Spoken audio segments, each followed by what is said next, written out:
كانوا قليلا من الليل ما يهجعون وبالأسحار هم يستغفرون۔ بسم اللہ الرحمن الرحیم۔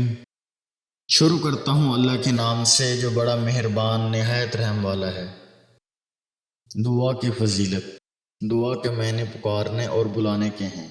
مطلب یہ ہے کہ اپنی حاجت کے لیے اللہ تعالیٰ کو پکارا جائے تاکہ وہ حاجات پوری کرے۔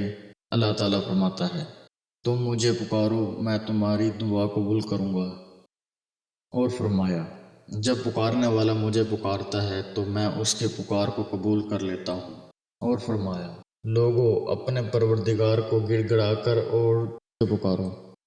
رسول اللہ صلی اللہ علیہ وآلہ وسلم نے فرمایا دعا ہی عبادت ہے، دعا عبادت کا مغز و غدہ ہے، دعا مومن کا ہتھیار ہے۔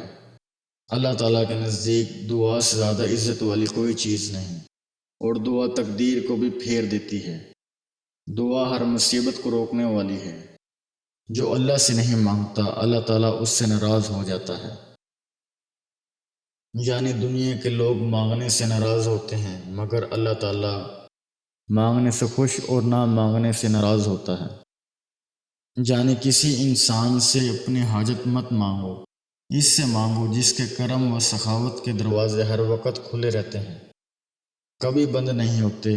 انسان اور اللہ کے درمیان یہی فرق ہے کہ اگر اللہ سے مانگنا چھوڑ دو گے تو اللہ تعالیٰ ناراض ہو جائے گا، اور انسان سے جب مانگو گے تو وہ ناراض ہو جائے گا۔ تمہارا رب بڑا ہی حیا و کرم والا ہے۔ جب کوئی بندہ دونوں ہاتھ اٹھا کر دعا کرتا ہے اور مانگتا ہے تو اس کو خالی ہاتھ واپس کرتے ہوئے اسے شرم آتی ہے۔ رسول اللہ صلی اللہ علیہ وآلہ وسلم نے فرمایا جس کے لیے دعا کے دروازے کھول دیے گئے، یعنی اسے دعا کرنے کی توفیق دی گئی، تو اس کے لیے جنت و قبولیت و رحمت کے دروازے کھول دیے گئے۔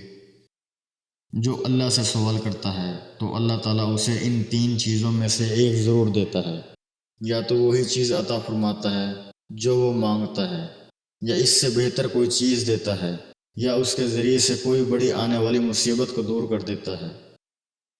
اس طرح کے مزید اسلامک ویڈیوز کو دیکھنے کے لیے آپ ہمارے چینل اسلامک دعا انفو کو سبسکرائب کریں تاکہ آپ کے پاس ہمارے نئے آنے والی ویڈیوز کو نوٹیفیکیشن بر وقت ملتا رہے۔ اللہ تعالیٰ آپ کو اپنے حفظ و امان میں رکھے، آمین۔